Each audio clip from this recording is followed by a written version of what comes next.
in the car buying process, which is the background research step. In this step, you're essentially going to do a lot of research on the car that you want to buy.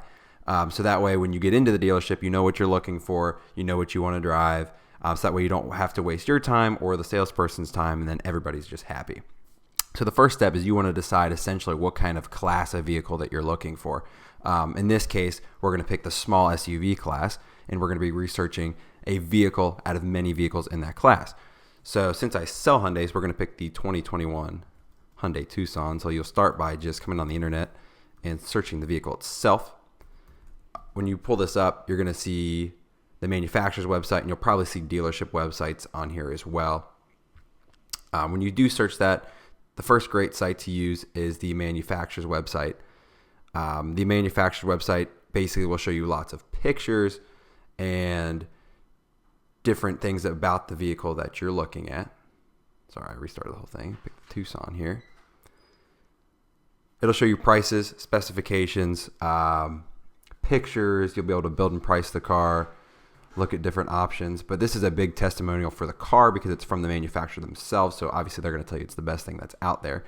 But it's a great site to look at incentives on the car. So that way you can see what current discounts are being offered from the manufacturer on that vehicle that you're looking at. And that's a great little piece of information to use there. Then next, you're going to want to look up some reviews on the cars. So when you type in reviews, you'll get a lot of links for different websites.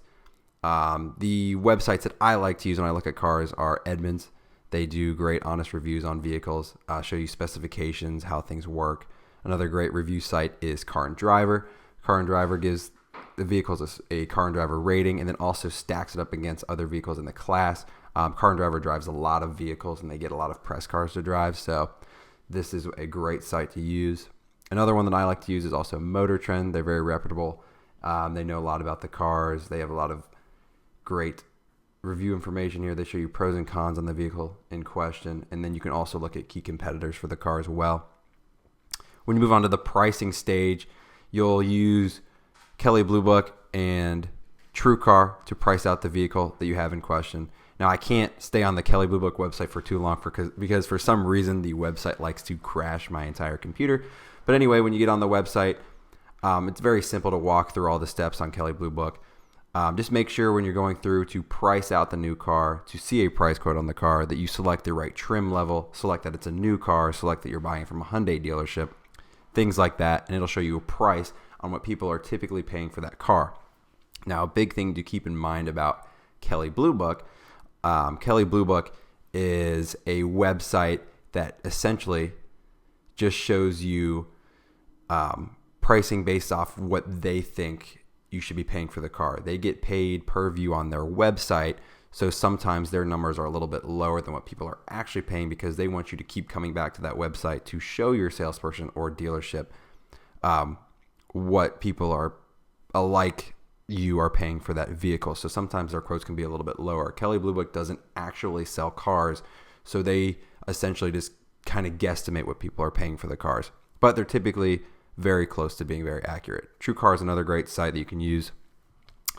You can see different prices on vehicles on TrueCar, just like Kelley Blue Book, but same thing. Make sure you select the right vehicle, the right trim level, things like that. And then the last step that I like to do personally, I like to look for the vehicle and then put for sale after it on Google and pull up sites like Car Gurus, and they'll show you what cars are being listed at. And that's also a great thing to look for on pricing, so that way you know what to expect, know what you're kind of going to pay. Now, some of these are obviously listed prices up here, so they're not what people are paying for them. However, you can see what the car is going for, how much people are asking for them, things like that. I like to use that as a great tool to just see the prices on cars and see what they're going for, to know what to expect. Other than that, this can pretty much be done with any vehicle. Like the video series after this, we use the 2021 Genesis G90, and you could do the same research process on that car as well by just typing in that vehicle's make and model, and then it gives you the same great resources just like before. So you can pretty much do this on any car.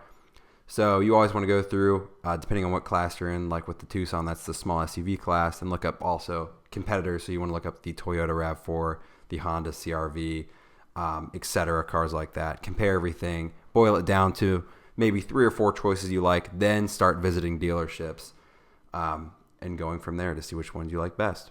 All right. Thank you.